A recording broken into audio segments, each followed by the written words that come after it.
I definitely was expecting some guitar, some auto-tune, and then some talk about the luxuries of being Lil Wayne and Chuck Fit and fucking girls and popping mollies or whatever he pops now. So that's exactly what I got, and it's exactly what I expected. So nothing special with this album. It wasn't bad, but it definitely wasn't great. And I know that he can do better, but hey, it's Lil Wayne. He doesn't have to do better. He's gonna get paid regardless. I think this album, I think Wayne could have talked about more substance-wise, but I also realized that, like, the space that he's in right now with the whole skateboarding and truck fit and all that, I don't think he really gives a fuck about music. So I think I'll give this album a solid 7. I remember the I Am Not a Human Being one, it had a rock feel to it. And so I didn't really expect this album to have a lot of substance. And so I guess expectation-wise, when I listen to the album, I give the album about, I'd say 6.5, 7. Me personally, I didn't like the album, but going into it, I didn't have a lot of expectations, so therefore it kind of made it all right. I know he could come harder because he has come harder in the end, and I think if Wayne could just fit that, you know what I'm saying, lyrical punchline Wayne with the substance and really mix it up in some good ass New Orleans gumbo, then he'll, you know what I'm saying, he'll be back on top where he was when he said he was the best rapper alive. I think the album is kind of like a representation of his life as far as how he's living, because the album's kind of everywhere. If you listen to it, like, it don't have a flow to it. It don't have like a, all right, this is the turn up side of the album. There's this no is story. Yeah, and it goes back and forth. Like, you'll have one song that might have a message to it, like Evan was saying, and then you got the next one that's talking about popping pills like peppermints. And I really think that that's probably where his mind state is right now. Like, I'm pretty sure he's heavily drugged. Not having a lot of expectations for it, I give it a 6, maybe 7, but that's what I think.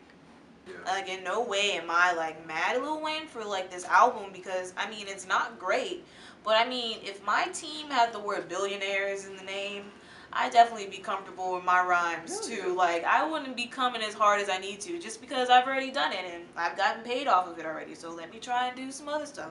So let me skate. Let me make some truck fit. Let me relax. Let me just put out some shit because they'll still buy it. Yeah. So he's testing the waters. If he keeps putting out shit and y'all are still buying it, that's what he's gonna do. I don't like Wayne singing ever, like ever. I think Prostitute Flame and Me and My Drink are the only 2 songs I've ever liked Lil Wayne singing on. I don't even feel that this was like a project that Wayne sat down and said, I'm gonna put these songs together and this is gonna be my album. I think those are just some tracks that he had, and No Worries got hot. What was the other songs that was like? Rich as Fuck. Rich as Fuck, Good Posse Cut. Like, it was just, he had a couple of dope ass songs and some other shit in the studio, and they was like, yeah, Wayne, it's just about that time again. And he was like, okay, yeah, here. He's not going hard on every single track on here, but he still has that mix of tracks. And if you think about some of his old mixtapes in this era of his career, like I want to say the Dedication 3, where he had a lot of features on there and it wasn't just him. Even that, like, it only had like maybe 3 or 4 tracks that you really just jammed hard, and everything else was either him singing and stuff like that. So he's been kind of doing this for a while. It's just like now it's an album instead of a mixtape.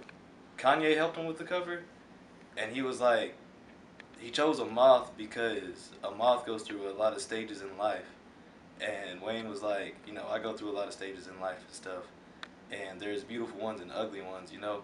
And he said that the album represented, like, I don't feel like the album represented his beautiful and ugly stages in life, but I did like the fact that there was some type of thought put into the cover art of the album. Would you rather have Wayne putting out some off the wall shit right now, or putting out some shit that looks like he's trying to conform to what everybody else is doing, or like sound how everybody else is sounding? I'd rather him have the off the wall shit than to have him, you know, trying to make twerking music or trying to make this and that. But I think personally what Lil Wayne needs to do is just take a year, just relax. Maybe no, take 2-3 years, just relax, live your life, live a life, and then write about it, and then come back with your hardest shit, because I think that's the only way it's gonna happen. Because if he keeps putting out song after song every day, every month, every year, it's gonna get old, it's gonna get diluted, it's not gonna sound amazing anymore. So it's just like, you know what, take a break.